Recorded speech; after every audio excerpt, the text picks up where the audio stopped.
Pada kesempatan kali ini saya akan menjelaskan tentang bagaimana proses telur ayam menetas. Telur ayam dihasilkan oleh sel telur ayam betina yang setelah pada periode 22-27 jam akan berubah menjadi telur. Telur yang dapat menetas dapat kita sebut dengan telur fertil atau hatching egg karena terdapat sel sperma pejantan yang berasal dari perkawinan dan melalui proses pembuahan. Berikut pada video ini kita dapat melihat proses perkembangan embrio ayam dari hari pertama hingga mencapai hari ke-21 yang dimana telur akan menetas. Perkembangan embrio ayam terjadi di luar tubuh induknya. Selama berkembang, embrio memperoleh makanan dan perlindungan dari dalam telur berupa kuning telur, albumen, dan kerabang telur. Dalam perkembangannya, embrio dibantu oleh kantung kuning telur, amnion, dan allantois. Kantung kuning telur yang dindingnya dapat menghasilkan enzim. Kemudian enzim ini mengubah isi kuning telur sehingga mudah diserap oleh embrio. Embrio di dalam telur mengembangkan mekanisme khusus untuk memobilisasi vitamin dan mineral yang sebelumnya disimpan dengan cara transport protein. Kekurangan sedikit akan dapat menyebabkan secara signifikan mempengaruhi beberapa ayam dalam kawanan menyebabkan angka kematian embrio lebih tinggi pada akhir inkubasi.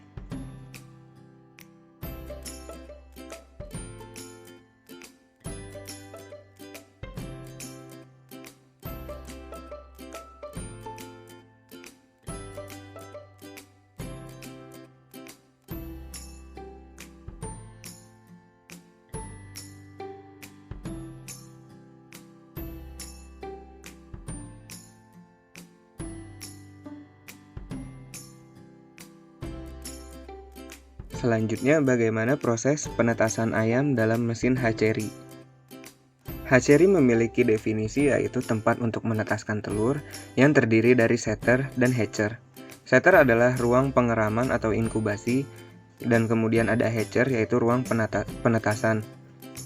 Terdapat dua sistem pada mesin hatchery yaitu single stage dan multi stage. Hatchery memiliki beberapa komponen yaitu ruang penerimaan telur, cooling room, setter, transfer room, hatcher, kemudian ada processing DOC room, holding DOC room, dan yang terakhir adalah washing room di mana DOC dapat difilter untuk dicari mana yang baik dan mana yang tidak.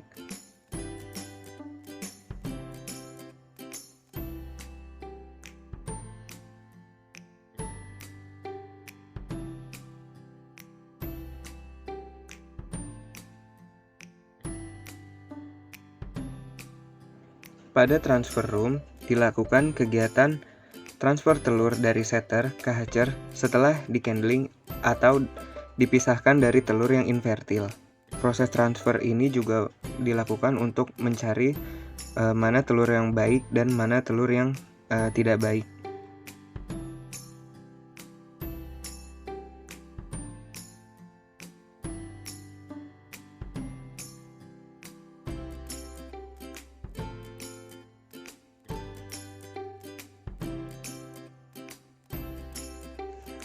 Kemudian ada hatcher room atau mesin hatcher.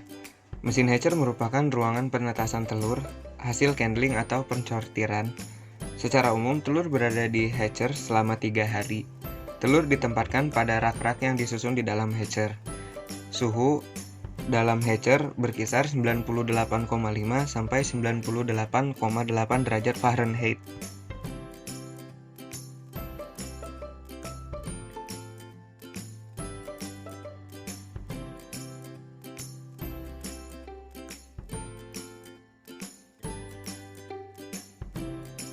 Dapat kita lihat telur-telur ayam yang sudah menetas itu memiliki temperatur ruangan, kelembapan ruangan, dan aspek lainnya yang telah diatur sedemikian rupa agar DOC dapat selalu dalam kondisi nyaman. Setelah ayam telah menetas, kita dapat membersihkan cangkang-cangkang telur agar tidak mengotori tempat ayam-ayam tersebut, sehingga ayam dapat nyaman. Ruang proses DOC ini diperlukan agar kita dapat menyeleksi dengan ketat dan sangat hati-hati untuk mencari kualitas DOC yang terbaik. Pada processing ini juga kita dapat melakukan pemisahan ayam-ayam berdasarkan grade, kemudian tempat menyimpan sementara DOC sebelum DOC dikirim ke peternakan komersil atau dijual ke tempat lainnya.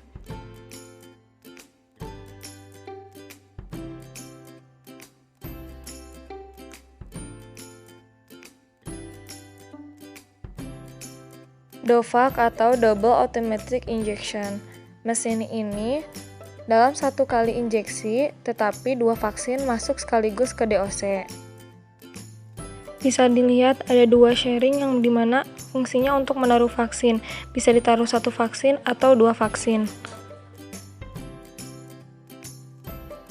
Biasanya yang satu diisi vaksin IBD untuk Gumboro dan yang satunya vaksin ND untuk Newcastle disease. Berikutnya yang ada di atas mesin itu fungsinya untuk menujuskan jarum kepada ayam. Berikutnya ada tombol di samping mesin yang fungsinya untuk mengatur jumlah ayam yang akan divaksin. Berikut ini adalah proses vaksinasi ayam DOC.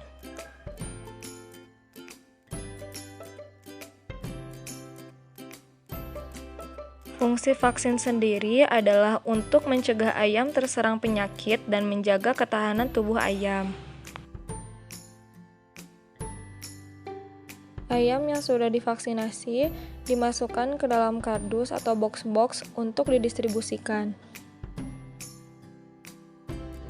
Ayam yang sudah tersusun rapi di dalam box kemudian dimasukkan ke dalam mobil pengangkut yang dilengkapi dengan rak khusus yang memiliki sistem pengatur suhu, pengontrol kelembapan udara, dan pengontrol indikasi oksigen agar ayam tetap terjaga selama proses pengangkutan.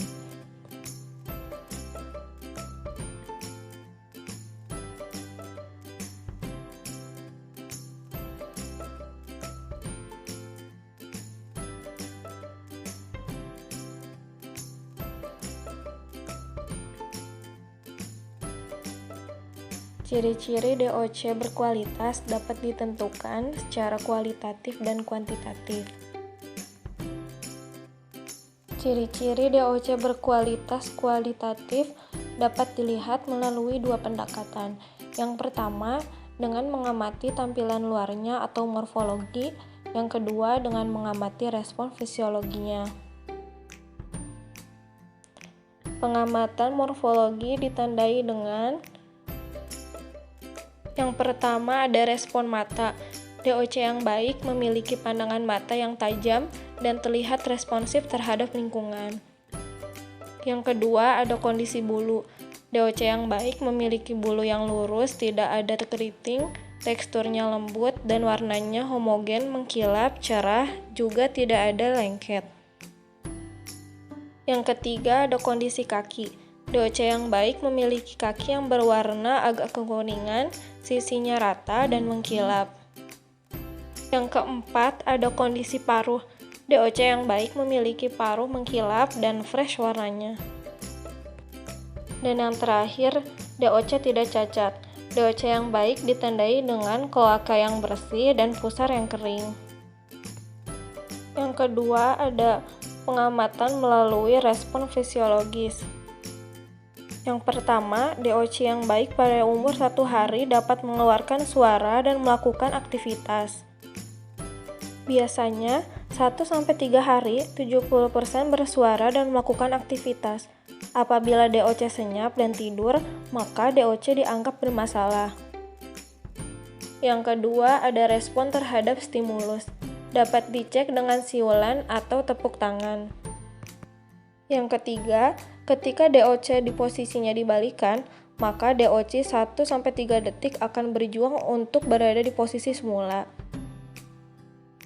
Selanjutnya, ciri-ciri DOC yang berkualitas secara kuantitatif.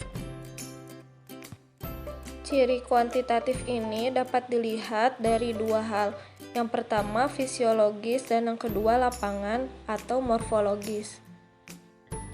Yang pertama ada ciri fisiologis. DOC yang baik memiliki berat rata-rata 32 gram ke atas.